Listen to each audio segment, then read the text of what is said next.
बागेश्वर शहर में व्यापार मंडल अध्यक्ष कवि जोशी के नेतृत्व में नगर के व्यापारियों ने जल संस्थान कार्यालय पहुंचकर नारेबाजी करते हुए प्रदर्शन किया। व्यापारियों का आरोप है कि उनके होटल और रेस्टोरेंट के पानी के बिल 10 से 15,000 रुपए तक आ रहे हैं, जो उनके खर्चे गए पानी से कहीं ज्यादा हैं। व्यापारी कई बार जिलाधिकारी और जल संस्थान से बिलों में सुधार की मांग कर चुके हैं, लेकिन कोई कार्रवाई नहीं हुई। इससे नाराज व्यापार मंडल ने जल संस्थान कार्यालय में तालाबंदी कर 1 दिवसीय धरना दिया।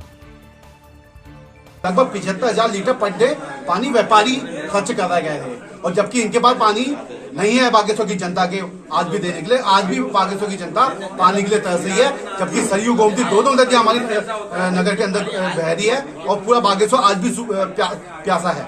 और हमने यही कहा कि इस बिलों को सुधार करके पूर्व की भांति इन बिलों को किया जाए। तो लगभग 3 महीने लगातार हो चुके हैं। 6-7 दिन पहले हम डीएम साहब के पास गए थे इसी मामले को कह के, मगर डीएम साहब ने इनको लेटर भी दिया था, उसके बावजूद कार्रवाई नहीं हुई। और कल और परसों भी व्यापारियों के पास जाके धमकाया जाता है इनके विभाग के अधिकारी कर्मचारियों के द्वारा कि अपने बिल जमा करें, नहीं तो आप सबकी आरसी काट ली जाएगी। तो ऐसे भी धमकाया जाता है। इसलिए आज हम इसके विरोध में यहाँ पर बैठे हैं और हमने आज पूरे ऑफिस में तालाबंदी कर दी है। हमारी सिर्फ यही मांग है कि इन बिलों को पूर्व की भांति किया जाए। अगर नहीं किया जाता, मैं यहाँ पर बैठा हूँ अनशन में, अगर जरूरत पड़ी एक अनशन अनिश्चितकालीन भी हो सकता है और कल से पूरा बागेश्वर बाजार भी बंद किया जा सकता है। डीडी हाट में राज्य सरकार के 3 वर्षों के कार्यकाल की उपलब्धियों पर आधारित बहुउद्देशीय जनसेवा शिविर का आयोजन किया गया।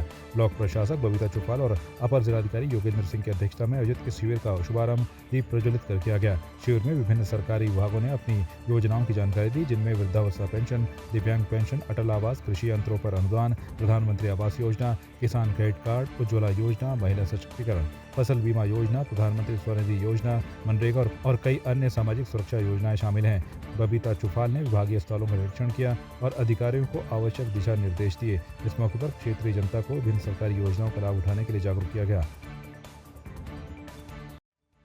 पांखू कस्बे में 3 दिवसीय पुंगराऊ घाटी महोत्सव का रंगारंग आगाज हुआ। महोत्सव का उद्घाटन स्थानीय विधायक फकीराम टमटा ने किया और कहा कि न्याय की देवी कोटगाड़ी देवी की पावन भूमि पर आयोजित यह उत्सव हमारी समृद्ध लोक संस्कृति का अद्भुत उदाहरण है।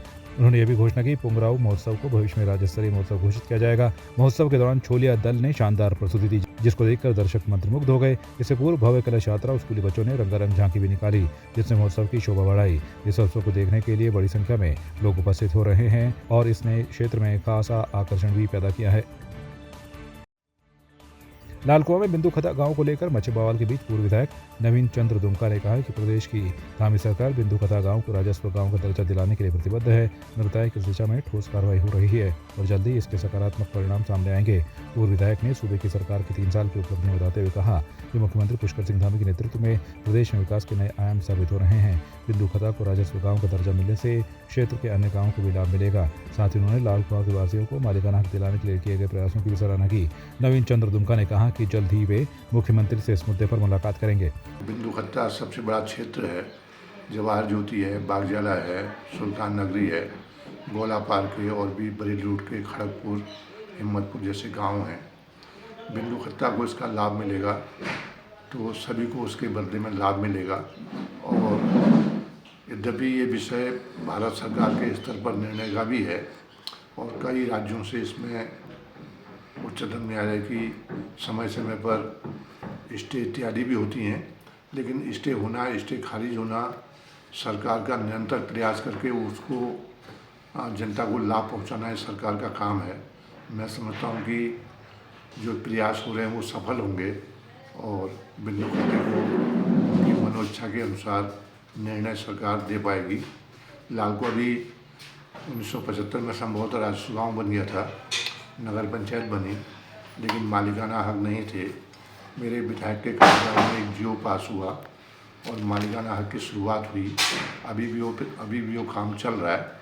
तो ये सब चीज़ें निरंतर प्रयास से, निरंतर संपर्क से, निरंतर बदलते हुए कानूनों के क्रम में और सरकार से अनुकूल कानून पास करवा करके होते हैं।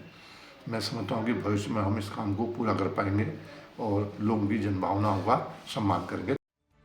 पौड़ी जनपद में स्वास्थ्य विभाग ने राष्ट्रीय बाल स्वास्थ्य कार्यक्रम के तहत 2 दिवसीय कार्यशाला का आयोजन किया। यह कार्यशाला जनपद के 15 ब्लॉकों के चिकित्सा अधिकारी, फार्मासिस्ट और एएनएम को बेहतर स्वास्थ्य व्यवस्थाओं के लिए प्रशिक्षण देने के उद्देश्य से आयोजित की गई। कार्यशाला में RBS के वेब पोर्टल, रिपोर्टिंग फॉर्मेट और मोबाइल हेल्थ टीम से संबंधित जानकारी दी गई। NHM के जिला नोडल अधिकारी और ACMO डॉक्टर रमेश कुंवर ने बताया कि प्रशिक्षण के दौरान एनीमिया मुक्त भारत अभियान के बारे में जानकारी दी गई। इस अवसर पर 50 से अधिक प्रशिक्षणार्थियों को प्रमाण पत्र वितरित किए गए। स्वास्थ्य विभाग की टीम राज्य में बेहतर कार्य कर रही है और इस प्रशिक्षण से स्वास्थ्य सेवाओं को और प्रभावी बनाने का उद्देश्य है। सर, हमारा यहाँ पे 2 दिवसीय प्रशिक्षण था राष्ट्रीय बाल स्वास्थ्य कार्यक्रम की जो टीमें हैं 15 ब्लॉकों में, तो सभी टीमें यहाँ पे उपस्थित हैं जिनमें चिकित्सा अधिकारी, फार्मासिस्ट और ANM हैं।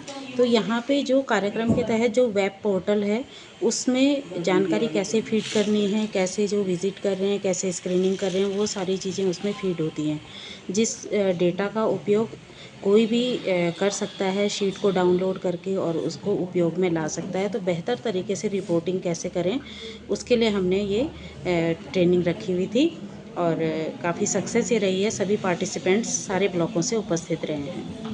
ये बिल्कुल सही बात है, पहाड़ों में थोड़ा टफ तो होता है काम करना और हमारी टीमें जो है बहुत मेहनत इसमें करती हैं। उनको कई दिक्कतों का भी सामना करना पड़ता है, कभी आपदा है या कुछ इस तरह की चीज़ें हैं, अन्य बहुत सारी एक्टिविटी करनी पड़ती हैं राष्ट्रीय बाल स्वास्थ्य कार्यक्रम के साथ साथ। जैसे अभी जो है ये एनीमिया मुक्त भारत का रहा है, कृमि मुक्ति दिवस है, तो ये बहुत सारे काम जो है बच्चों के साथ हम लोग कर रहे हैं और बहुत उसमें हमें सफलता भी मिल रही है।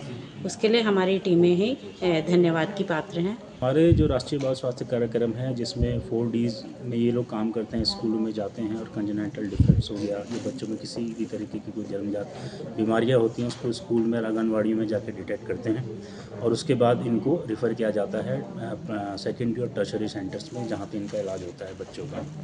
तो और अब इसमें ट्रेनिंग ये थी कि हमारी जो RBS के में जो पोर्टल एक लॉन्च हुआ था हमारा, तो उसकी ट्रेनिंग हम इसमें कर रहे हैं क्योंकि इसमें हमारे जो प्रतिभाग कर रहे हैं मेडिकल ऑफिसर्स हैं, इसमें लेडी मेडिकल ऑफिसर्स हैं, फार्मासिस्ट और ANMs हैं, ताकि पोर्टल को में डे टू डे की यहाँ पे इसमें जानकारी दी जाए। साथ ही साथ हमने एनीमिया मुक्त भारत के बारे में भी अभी एक ओरिएंटेशन करवाया था, क्योंकि इससे पहले हमारा T3 कैंप चल रहा था जो कि सबसे सक्सेसफुल रहा हमारे पौड़ी गढ़वाल का, और इसमें हमने ट्रीट और टेस्टिंग और टॉक किया था एनीमिया के लिए। और उसके बाद हमने अब इसे T4 लेवल पे ले जा रहे हैं क्योंकि जो हमने डिटेक्ट किए थे उनको अब हमें ट्रैक भी करना है ताकि हम एनीमिया से मुक्त कर पाएँ, क्योंकि अभी एनीमिया का जो प्रिवलेंस रेट 2018 में काफ़ी ज़्यादा था। तो उस 2018 के बाद जब से प्रोग्राम लॉन्च किया है तो हमें क्या करना है, ये 3% प्रिवलेंस रेट को पर ईयर कम करना है।